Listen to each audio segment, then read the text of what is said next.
بسم اللہ الرحمن الرحیم۔ السلام علیکم ناظرین، حاضر خدمت ہے آپ کا میزبان عبدالقدوس راولپنڈی اسلام آباد کی تازہ ترین اپڈیٹس کے ساتھ۔ ہنگامی سفارتکاری بھی جاری ہے۔ جس وقت ہم یہ ویڈیو ریکارڈ کر رہے ہیں ابھی علی امین گنڈا پور وزیر اعلیٰ خیبر پختونخوا کی اڈیالہ جیل میں کپتان سے ایک طویل ملاقات ہوئی ہے اور کچھ پیغامات اسٹیبلشمنٹ کی طرف سے اور کچھ جو میڈیٹرز ہیں ان کی طرف سے پہنچائے گئے ہیں عمران خان کے لیے، لیکن خان نے صاف انکار کر دیا ہے اور کہا ہے کہ انہیں اعتماد نہیں ہے کیونکہ ان کے ساتھ بار بار دھوکہ ہو چکا ہے۔ جو بھی وعدے کیے جاتے ہیں پھر ان کی خلاف ورزی کی جاتی ہے۔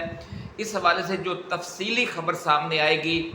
وہ آج کچھ دیر بعد ہم ایک نئے ویلاگ میں آپ کے ساتھ شیئر کریں گے، لیکن اس سے پہلے خان کا جو پیغام ہے اڈیالہ جیل سے آیا ہے عوام کے لیے وہ سن لیں۔ عمران خان نے کہا ہے کہ اب انقلاب ہی آئے گا کیونکہ انتخاب اور موجودہ سسٹم سے وہ بالکل مایوس ہو چکے ہیں۔ ان کا کہنا ہے کہ موجودہ سسٹم نہ عوام کو کوئی انصاف دے رہا ہے اور نہ پی ٹی آئی کو کوئی انصاف دے رہا ہے اور نہ عمران خان کو کوئی انصاف دے رہا ہے۔ ان کا کہنا ہے کہ اس سسٹم میں رہتے ہوئے اب آزادی کا تحفظ ناممکن ہو گیا ہے۔ ایک غلام قوم رہ کر اب زندگی گزاری جا سکتی ہے، اور خان کا کہنا ہے کہ پاکستانی قوم بھی غلامی کی زندگی گزارنے پر تیار نہیں ہے، اور عمران خان کا کہنا ہے کہ وہ خود بھی غلامی کی زندگی گزارنے پر تیار نہیں ہیں۔ انہوں نے پی ٹی آئی کی لیڈرشپ کو حتمی پیغام دے دیا ہے کہ جس کسی نے غلامی کی زندگی گزارنی ہے وہ پی ٹی آئی چھوڑ کر چلا جائے۔ پی ٹی آئی میں اب وہی رہے جو جد و جہد اور انقلاب کے راستے پر چل سکتا ہے۔ ناظرین، بڑی خبر ہم آپ کے ساتھ شیئر کر رہے ہیں کہ پی ٹی آئی میں اب صرف سرفروشوں کے لیے جگہ ہے، قربانی دینے والوں کے لیے جگہ ہے، آزادی کے متوالوں کے لیے جگہ ہے، اور یہ کہہ دیا گیا ہے کہ جس کسی نے غلامی کی زندگی گزارنا ہے یا جس نے کمپرومائزز کرنے ہیں اور خان کو کمپرومائزز کرنے کے مشورے دینے ہیں وہ براہ کرم پارٹی خود ہی چھوڑ دیں، ورنہ انہیں فارغ کر دیا جائے گا۔ یہ دو ٹوک پیغام دینے کے بعد ناظرین آج کی ہم ویڈیو میں ہم آپ کو وہ پروپیگنڈا بھی سنوائیں گے کہ جو اب مخالفین نے، نون لیگ نے اور یوٹیوبرز نے، جو پٹواری یوٹیوبرز اور اینکر پرسنز ہیں انہوں نے شروع کر دیا ہے۔ جاوید چودھری کو تو آپ جانتے ہیں کہ وہ سب سے بڑا پٹواری یوٹیوبر ہے۔ آج اس نے اپنے تازہ ترین ویلاگ میں یہ دعویٰ کر دیا ہے کہ عمران خان نے جو 2-3 دن کے لیے ریڈ زون تک پہنچنے کے لیے کہا ہے کہ آپ نے ہر صورت میں ریڈ زون پہنچنا ہے، بھلے آپ کو 2-3 دن لگ جائیں۔ اس کے ساتھ ہی عمران خان نے یہ بھی کہا ہے اپنے کارکنوں سے کہ وہ ہتھیار لے کر آئیں، وہ خشک راشن لے کر آئیں، وہ واش روم ساتھ لے کر آئیں، وہ کھانے پینے کا سامان اور کھانے پینے کی تیاری کر کے ساتھ آئیں، اور لاٹھی گولی بھی ساتھ لے کر آئیں۔ اس سے ناظرین آپ اندازہ لگا سکتے ہیں کہ فالس فلیگ آپریشن مزید کرنے کی تیاری ہے اگر P T I read zone کی طرف بڑھتی ہے۔ اور جو جاوید چودھری جیسے پٹواری یوٹیوبرز ہیں ان کا جو یہ کہنا ہے کہ جناب یہ چیزیں ساتھ لانے کی ہدایت کر دی گئی ہے، تو پھر اس کی آڑ لے کر کرفیو بھی نافذ کیا جا سکتا ہے، ایسا کہنا ہے ذرائع کا، اور ہر صورت میں کارڈن آف کرنے کی کوشش کی جائے گی ریڈ زون کو۔ لیکن عمران خان نے جو بڑا ایک ترک کا پتہ کھیلا ہے کہ اس نے 2 تاریخ کو فیصل آباد، میاں والی اور بہاولپور میں جلسہ رکھ دیا ہے، احتجاج رکھ دیا ہے، اور 5 تاریخ کو لاہور میں رکھ دیا ہے۔ اگر اب وزیر اعلیٰ مریم نواز لاہور، فیصل آباد، میاں والی اور جنوبی پنجاب کی جو پولیس ہے اس ساری کو راولپنڈی اسلام آباد میں بلاتی ہیں تو پیچھے جو احتجاج ہو رہا ہے وہاں عوام کو روکنے والا کوئی نہیں ہوگا۔ اگر ان شہروں میں عوام کو روکنے کا انتظام وہ کرتی ہیں تو پھر 4 اکتوبر کو اسلام آباد میں روکنے والا کوئی نہیں ہوگا، تو عوام کا جو سمندر ہے وہ پھر ریڈ زون تک پہنچ جائے گا۔ اور یہی وہ دن ہوں گے ناظرین کہ جب چیف جسٹس قاضی فائز عیسیٰ کے خلاف سپریم کورٹ کے اندر سے ایک بہت بڑی بغاوت ہوگی، اور سپریم کورٹ کے ججز کی اکثریت ایک فل کورٹ اجلاس بلا کر اس میں یہ فیصلہ دے دے گی کہ جو پریکٹس اینڈ پروسیجر آرڈیننس ہے اس پر عمل درآمد معطل کیا جاتا ہے، اور پریکٹس اینڈ پروسیجر ایکٹ جس کو پارلیمنٹ نے پاس کیا ہے اس پر عمل درآمد کیا جائے گا۔ جب یہ فیصلہ فل کورٹ کی طرف سے آج فل کورٹ ایک میٹنگ کی طرف سے آ جائے گا تو پھر اس میں یہ بھی ساتھ شامل ہوگا کہ جو کمیٹی ہے جو جس میں جسٹس منصور علی شاہ اور جسٹس منیب بھی شامل ہے قاضی فائز عیسیٰ کے ساتھ، وہ کمیٹی اثر کمیٹی ہے وہی اب مستقبل میں بینچز بنائے گی۔ جب یہ صورتحال پیدا ہو جائے گی ناظرین تو پھر جسٹس منصور علی شاہ اور جسٹس منیب وہ بھی کمیٹی کے اجلاس بنا کر کیسز فکس کرنا شروع کر دیں گے، اور جسٹس قاضی فائز عیسیٰ تو پہلے سے کر رہے ہیں۔ تو یوں عملاً سپریم کورٹ دو دھڑوں میں بٹ جائے گی۔ اگلے 72 گھنٹوں میں یہ ساری خوفناک صورتحال پیدا ہونے کا مکمل امکان ظاہر کیا جا رہا ہے، اور اسی تناظر میں عمران خان نے جو فوری فیصلہ کیا کہ 2 تاریخ کو اگر فیصل آباد، میاں والی اور بھاولپور میں احتجاج ہے اور 5 کو لاہور میں، تو انہوں نے درمیان میں 4 اکتوبر کو اسلام آباد ریڈ زون پہنچنے کا حکم دے دیا۔ اس کا مطلب یہ ہے کہ انہوں نے کہا کہ بھلے آپ کو 2 دن لگ جائیں، آپ نے ریڈ زون پہنچنا ہے، تو اس کا مطلب یہ ہوگا کہ پھر جو لاہور کا احتجاج ہے وہ شاید کینسل ہو جائے، اور پھر لاہور اور فیصل آباد اور تمام شہروں سے کارکنوں کو اسلام آباد ہی پہنچنے کا کہہ دیا جائے، اور پھر آپ سمجھ لیں کہ دمادم مست قلندر کے علاوہ اب کوئی راستہ نہیں بچے گا کہ شاہراہ دستور کئی روز کے لیے عوامی راج، کپتان راج پھر دیکھے گی، اور پھر اس وقت تک یہ واپس نہیں آئیں گے لوگ جب تک ملک میں جو حقیقی آئین اور حقیقی قانون ہے اس کی بالادستی کو نہیں لیا جاتا۔ یہ صورتحال پیدا ہو چکی ہے، اور اس کے لیے پی ٹی آئی جنگی بنیادوں پر تیاریاں کر رہی ہے۔ عمران خان کے حکم پر پوری پی ٹی آئی قیادت زیر زمین چلی گئی ہے۔ تمام ایم این اے اور سینیٹرز کو خاص طور پر کہہ دیا گیا ہے کہ انہوں نے پولیس اور انتظامیہ کے ہاتھ نہیں لگنا، کیونکہ ایک جعلی ترمیم منظور زبردستی سے منظور کروانے کی تیاریاں ہیں، اور اس کا جواب دینے کے لیے جو احتجاج ہے اب اس کی بھی جنگی بنیادوں پر تیاری جاری ہے۔ آج عمران خان نے اپنے بیان میں 2 ٹوک یہ کہہ دیا ہے کہ غلامی کی زندگی نہ عمران خان نے کہا کہ مجھے قبول ہے اور نہ اس ملک کے عوام کو۔ میں بھی 15 ماہ سے جیل میں ہوں، میری بیوی بھی جیل میں ہے، اور پاکستانی عوام بھی جیل جانے سے نہیں گھبراتے، نہ انہیں گھبرانا چاہیے۔ اس لیے اب اگر گرفتاریاں ہوتی ہیں بہت بڑے پیمانے پر تو ہو جائیں، آپ 1000 لوگوں کو گرفتار کریں گے تو 2000 مزید سڑکوں پر آ جائیں گے، یہ طے کر لیا گیا ہے اس جنگی حکمت عملی کے تحت۔ اور اب سمجھ لیں کہ فائنل فیز شروع ہو گیا ہے، جسے ہم بڑے عرصے سے بنگلہ دیش ماڈل کہتے چلے آ رہے ہیں۔ حکومت کی طرف سے کیا تیاری ہے وہ جاوید چودھری نے بہت ڈرانے کی کوشش کی اپنی آج کی ویڈیو میں۔ انہوں نے کہا کہ جناب 8 ستمبر کے سنگجانی جلسے میں جو تقریریں کی گئی ہیں ان کے پوائنٹس نکال کر جو پوری قیادت ہے پی ٹی آئی کی ان پر بھی، اور جو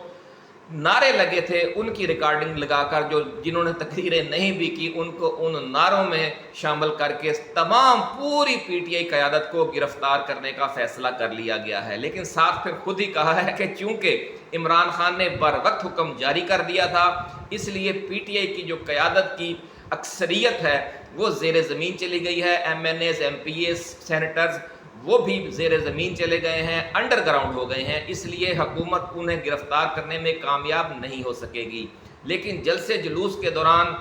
خاص طور پر 4 اکتوبر کو جب ریڈ زون کی طرف نکلیں گے تو اس دن پھر بہت سے ان میں سے باہر آئیں گے، لیکن ذرائع یہ کہتے ہیں کہ اب خان نے یہ آرڈر کر دیا ہے کہ وہی ارکان قومی و صوبائی اسمبلی پروٹیسٹ میں آئیں جو گرفتاری سے نہ گھبراتے ہوں اور ایک طویل عرصے کے لیے جیل میں بند رہنے کے لیے ذہنی طور پر تیار ہوں۔ اس کے بعد قیادت کون کرے گا یہ ہم سب سے پہلے آپ کو اسی چینل نے بتایا تھا کہ جب کلر ریولوشن یعنی انقلاب رنگین کا زمانہ آتا ہے تو پہلے چند روز میں، پہلے چند ہفتوں میں جو قیادت ہے وہ ساری گرفتار ہو جاتی ہے، جس طرح کہ بنگلہ دیش میں تازہ ترین مظاہرے آپ دیکھ چکے ہیں۔ اس کے بعد قیادت جو ہے وہ یوتھ کے ہاتھوں میں آ جاتی ہے اور اسٹوڈنٹس کے ہاتھوں میں آ جاتی ہے، اور پھر اسٹیبلشمنٹ کو، حکومت کو، یا جو ریاستی مشینری ہوتی ہے اس کو بھی سمجھ نہیں آتی کہ اس کو سارے جو فساد پھیلا ہوا ہے، جو احتجاج ختم ہونے میں نہیں آ رہا، اس کے ختم کرنے کے لیے ہم نے رابطہ کس سے کرنا ہے، یا یہ لوگ کس کے کنٹرول میں ہیں۔ پھر آخر کار انہیں قیدی نمبر 804 کے پاس ہی جانا پڑے گا۔ اس نے تو اب صاف کہہ دیا ہے کہ مجھے آپ سے کوئی مذاکرات نہیں کرنے، کیونکہ آپ دھوکے باز ہیں، آپ جو بات کرتے ہیں پھر اس پر قائم نہیں رہتے۔ تو پھر یہ معاملہ ناظرین پھر اسی وقت جا کر نمٹتا ہے کہ جب حکومت بالکل ہی تھک جاتی ہے، جب اسٹیبلشمنٹ ہانپنے لگتی ہے، یہ وقت 2 ہفتے بعد آ جائے، 2 ماہ بعد آ جائے، لیکن اس وقت تک پھر یہ جو انقلاب رنگین یا کلر ریولوشن کا احتجاج ہے وہ جاری رہتا ہے، اور اب پاکستان میں معاملات اسی طرف جا رہے ہیں۔ چیف جسٹس منصور علی شاہ کیا کر رہے ہیں، جسٹس منیب اختر کیا کر رہے ہیں، آج ہم آپ کو وہ بھی بتائیں گے، اور یہ بھی بتائیں گے کہ پی ٹی آئی نے کیا واقعی اپنے کارکنوں کو پیسے چند روز اگر قیام کرنا پڑ جائے تو یہی مقامی طور پر خریداری کر کے اپنا خراجات پورے کرنے، ساتھ 1-2 سوٹ اور مزید لانے، اور خاص طور پر خشک راشن اور پانی ساتھ لانے کے لیے کہہ دیا ہے، اور اپنی قیادت کو اور جو یہاں پہ مقامی تنظیمیں ہیں اور جو باقی اہم لوگ ہیں، کیا انہیں واش رومز وغیرہ اور پانی کا انتظام کرنے کا بھی کہہ دیا گیا ہے۔ تو ایسی بات ہے، اس طرح کے انتظامات کیے جا رہے ہیں، کیونکہ اگر 1-2 لاکھ عوام یا 50-40 ہزار لوگ ریڈ زون کی طرف بڑھتے ہیں اور رات ہو جاتی ہے، پھر انہیں قیام کرنے کی ضرورت پڑتی ہے، انہیں واش روم میں جانے کی ضرورت پڑتی ہے، انہیں پینے کے لیے پانی چاہیے، انہیں کپڑے چینج کرنے ہیں، انہیں نہانا ہے، تو پھر اس کے لیے یہ تیاریاں کی جا رہی ہیں کہ جو مختلف زون کی پی ٹی آئی قیادت ہے وہ کچھ رضاکار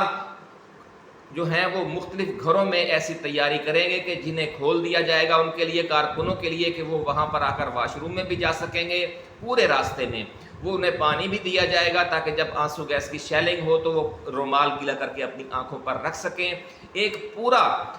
انصار کی گلیاں سجائی جائیں گی اس پورے راستے میں جہاں پر یہ پروٹیسٹ جا رہا ہوگا، ایسا کہنا ہے ذرائع کا۔ اس کے ساتھ ساتھ جو واش رومز ہیں جنہیں ہم مختلف گاڑیوں میں، ٹرالوں میں، ٹرکوں میں سفر کرتے ہیں، وہ بھی ساتھ لانے کی کوشش ہوگی۔ اب دیکھنا یہ ہے کہ جو پولیس اور انتظامیہ ہے وہ کس کی چیز کی اجازت دیتی ہے اور وہ کتنی سختی کرتی ہے۔ خدا نخواستہ اگر بہت زیادہ سختی کی گئی اور اگر خدا نخواستہ آنسو گیس کی شیلنگ کے ساتھ فائرنگ اور لاٹھی چارج کی انتہا کر دی گئی تو عوام میں جتنا غم و غصہ ہے اس وقت ناظرین،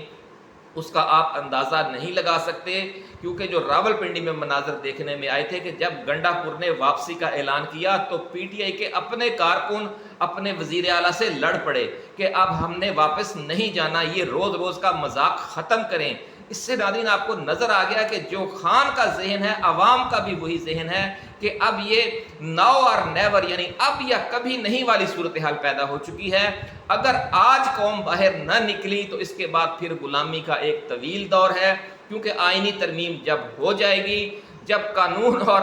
اب تو ہم کہتے ہیں کہ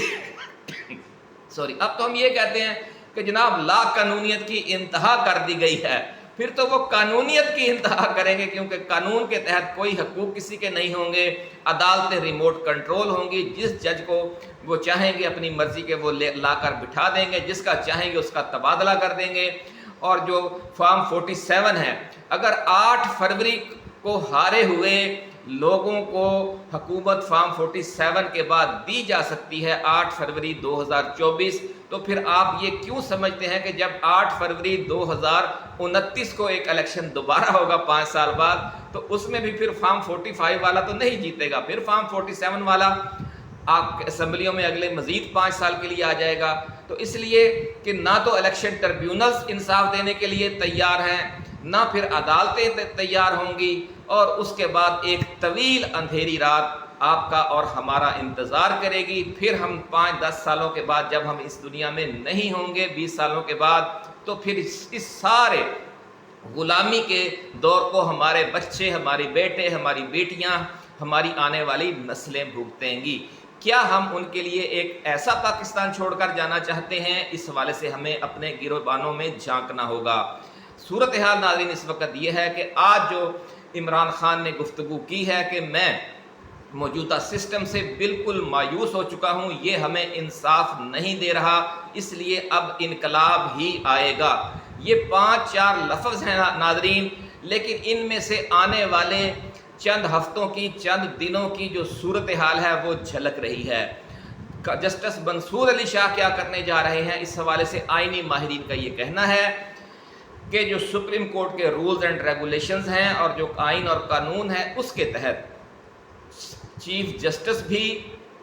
فل کورٹ کا میٹنگ یا فل کورٹ اجلاس طلب کر سکتے ہیں۔ معزز جج صاحبان کا جو اعلیٰ عدلیہ کے تمام 19 جج صاحبان ہیں، اسی طرح کا اختیار جو سینئر موسٹ جسٹس ہوتا ہے اس کو بھی آئین قانون اور رولز کے تحت حاصل ہے۔ اس لیے اگر جسٹس منصور علی شاہ کو 9 جج صاحبان میسر ہیں تو وہ فل کورٹ اجلاس طلب کر سکتے ہیں، اور اگر وہ حاضری 9 جج صاحبان یا 9 سے زیادہ کی ہو جائے تو وہ فل کورٹ اجلاس ہی تصور ہوگا، اور اس کے جو فیصلے ہوں گے وہ سپریم کورٹ کے ہی فیصلے تصور کیے جائیں گے انتظامی سائٹ پر،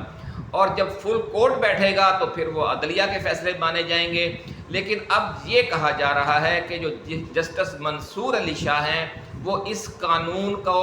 ان رولز کو استعمال کرنے کا فیصلہ کر چکے ہیں۔ اب وہ یہ فل کورٹ اجلاس 2 تاریخ کو یعنی کل بلاتے ہیں، یا 2 دن بعد اس دن بلاتے ہیں کہ جب پورے ملک سے عوام جو ہیں وہ ریڈ زون کی طرف بڑھ رہے ہوں گے، یہ کچھ کہا نہیں جا سکتا، لیکن یہ طے ہے کہ جو کچھ بھی ہونا ہے اگلے 72 گھنٹوں میں ہی ہونا ہے۔ جیسے ہی جسٹس منصور علی شاہ فل کورٹ اجلاس یا فل کورٹ میٹنگ بلائیں گے تو جسٹس قاضی فائز عیسیٰ اقلیت میں رہ جائیں گے، کیونکہ ذرائع کا یہ کہنا ہے کہ انہیں اس وقت 6 ججز سے زیادہ کی سپورٹ حاصل نہیں ہے۔ 2-3 جج جو ہیں وہ غیر جانبدار ہیں، یا سمجھ لیں کہ ان کا ذہن واضح نہیں ہے کہ ہم نے کس طرف جانا ہے، اور 11-12 جج صاحبان جو ہیں وہ واضح طور پر جسٹس منصور علی شاہ کے ساتھ ہیں۔ اس لیے ججز کی اکثریت جس دن بھی حرکت میں آ گئی وہ قاضی فائز عیسیٰ کا آخری دن ہوگا، قاضی فائز عیسیٰ کی آمریت کا آخری دن ہوگا۔ آخری دن تو ان کا 25 یا 26 اکتوبر ہے، لیکن جو انہوں نے آمریت اور اندھیر نگری مچا رکھی ہے، اب وہ صرف اس ایک اجلاس کی مار ہے۔ کہتے ہیں نا کہ یہ تو 2 نفلوں کی مار ہے، تو قاضی فائز عیسیٰ تو صرف ایک فل کورٹ اجلاس کی مار رہ گیا ہے، جو آئینی ماہرین سمجھتے ہیں آئین اور قانون کو۔ اسی لیے وہ کہتے ہیں کہ قاضی فائز عیسیٰ جلد از جلد یہ چاہتا ہے کہ کسی طرح پارلیمنٹ میں 2/3 اکثریت مل جائے حکومتی بینچز کو ان کے دھونس دھاندلی والے فیصلے کے ذریعے، اور آئین میں ترمیم ہو جائے، اور جو سپریم کورٹ کو 2 حصوں میں تقسیم کرنے کا جو گھناؤنا منصوبہ ہے، یعنی سول اور کرمنل کیسز کے لیے موجودہ سپریم کورٹ، اور آئینی اور سیاسی مقدمات کے لیے ایک وفاقی آئینی عدالت، اور چیف جسٹس قاضی فائز عیسیٰ کو پھر اس وفاقی آئینی عدالت کا سربراہ بنا دیا جائے، اور اس کے بعد پھر چراغوں میں روشنی نہ رہے، کیونکہ پھر حکومت، اسٹیبلشمنٹ، ایجنسیوں اور باقی طاقتور لوگوں کو روکنے والی کوئی اتھارٹی اس دنیا میں نہیں ہوگی۔ واحد اتھارٹی وفاقی آئینی عدالت ہوگی، جہاں پر جسٹس قاضی فائز عیسیٰ اور اسی قسم کے انہی کی فوٹو کاپی جج صاحبان بیٹھے ہوں گے، اور پھر جو سلوک ہوگا، جو سلوک ہٹلر نے اپنی قوم کے ساتھ کیا، پھر وہی سلوک شہباز شریف اپنی قوم کے ساتھ کریں گے۔ شہباز شریف تو ایک مہرہ ہے، یوں سمجھ لیں کہ شہباز شریف کے ساتھ نواز شریف، آصف علی زرداری، محترمہ مریم نواز شریف، MQM، یہ سارے اپنے اپنے علاقوں میں ہٹلر بن جائیں گے۔ یعنی ایک ہٹلر تو اسلام آباد میں بیٹھا ہوگا، ایک اسی طرح کی ہٹلر کی فوٹو کاپی لاہور میں، کراچی میں، کوئٹہ میں، پشاور میں اور گلگت بلتستان میں ہوگی۔ پھر ایسے ہی چھوٹے چھوٹے ہٹلر ہر ضلعی ہیڈ کوارٹر اور ہر تحصیل ہیڈ کوارٹر میں بیٹھے ہوں گے، اور جو بھی ان کے حکم کو نہیں مانے گا اس پر بلڈوزر چڑھا دیا جائے گا. جس طرح انگریز کہتے ہیں کہ ہم اس پر مال گاڑی فریٹ ٹرین چڑھا دیں گے آپ پر. تو پھر ایسا ہی سلوک ہر اس اختلاف رائے کرنے والے وکیل کا، صحافی کا، سیاستدان کا اور انسانی حقوق کے کارکن کا اور تاجر کا ہوگا جس نے بھی کہا کہ جناب ہمارے یہ آئینی حقوق ہیں. اسی کے ساتھ اپنا خیال رکھیے. مزید جو تفصیلات ہوں گی وہ جلد آپ کے ساتھ شیئر کریں گے. اللہ حافظ. پاکستان زندہ باد.